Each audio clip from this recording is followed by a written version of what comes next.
हाय NEET aspirants. आप सभी ने सॉलिड चैप्टर तो पढ़ा ही होगा, जहाँ पर हमें एक ग्राफ सिखाया जाता है, जहाँ पे स्टार्टिंग में वी हैव हुक्स लॉ, जहाँ पे वैलिड होता है। वो एक रीजन होता है जहाँ पर stress is directly proportional to strain. So no, A to B एक रीजन होता है जहाँ पे stress is directly proportional to strain. फिर आता है एक इलास्टिक लिमिट, फिर आता है एक इलास्टिक रीजन, और फिर आता है एक प्लास्टिक रीजन। और प्लास्टिक रीजन के एंड में जो होता है वो होता है ब्रेकिंग पॉइंट। अब किसी किसी का क्या होता है, वो ब्रेकिंग पॉइंट उधर ही ब्रेक हो जाता है, और किसी किसी में वो थोड़ा एक्सटेंड करता है, किसी में ज़्यादा एक्सटेंड करता है। मतलब कि वो मेलिएबल है, डक्टाइल है, you know, something like that. अब तुम बोलोगे कि यार ये वीडियो से क्या मतलब है। सी, स्टार्टिंग में हम भी जब पढ़ाई करते हैं, इन नीट जर्नी, अगर mostly like if you are seeing as a dropper, you can relate me. So starting में we have full high energy, full high जोश, एकदम फ्यूल है ना, फ्यूल की टंकी जो है पूरी भरी हुई रहती है। सो अपना जो मोटिवेशन रहता है, its peak, discipline its peak. So study भी स्टार्टिंग में थोड़ा थोड़ा सिलेबस होता है, सो हम एकदम धुरंधर पढ़ाई करते हैं। बट धीरे धीरे करके हमारा जो डिसिप्लिन है, कंसिस्टेंसी है, वो लैक होने लगता है, जिसकी वजह से हम सोचते हैं कि let's go for some video जहाँ पे हमें मोटिवेशन मिलेगा, सो दैट हम फ्यूल अप हो गए और फिर पढ़ाई करने आएंगे। और धीरे धीरे करके ये जो मंथ है ना, जो अभी चल रहा है, पिछला मंथ, ये मंथ एंड आने वाला मंथ, ये होता है ब्रेकिंग पॉइंट। अब किसी किसी का ब्रेकिंग पॉइंट ऐसा होता है कि बस इधर ही टूट गए। अब सोचेंगे कि अब तो यार ड्रॉप ही होगा, ड्रॉप के अलावा अपने पास कोई रीज़न।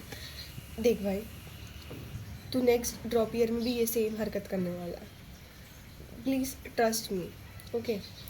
और किसी किसी में होता है कि ब्रेकिंग पॉइंट अभी नहीं आता, वो पुश करते रहते करते रहते करते रहते, and somehow and somewhat they just crack this exam.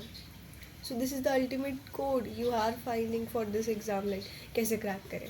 This is the thing जो तुम्हारे सिलेबस में तुम्हें पढ़ाया जाता है। You have to just apply it, right. अब तुम्हें डिसाइड करना है कि तुम्हारा ब्रेकिंग पॉइंट कब होगा।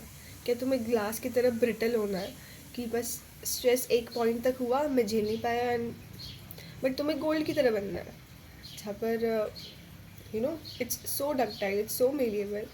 तुम कितनी पतली से पतली शीट में भी कन्वर्ट कर सकते हो उस गोल्ड को, and gold has more value than glass. So you have to decide your own worth, you have to decide your own breaking point, your own you know that reason कि तुम कहाँ तक अपने आप को पुश कर सकते हो। there is nothing like motivation, external motivation नाम का कुछ चीज़ नहीं होता।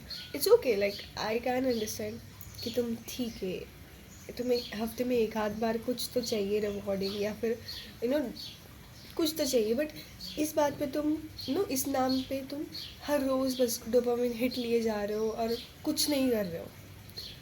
It's like this. सिलेबस का मैं बताऊँ,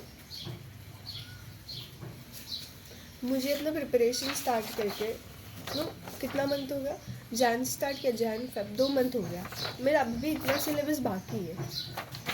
बट द थिंग इज़ कि तुम्हें अपने पे बिलीव रखना है कि तुम कर सकते हो।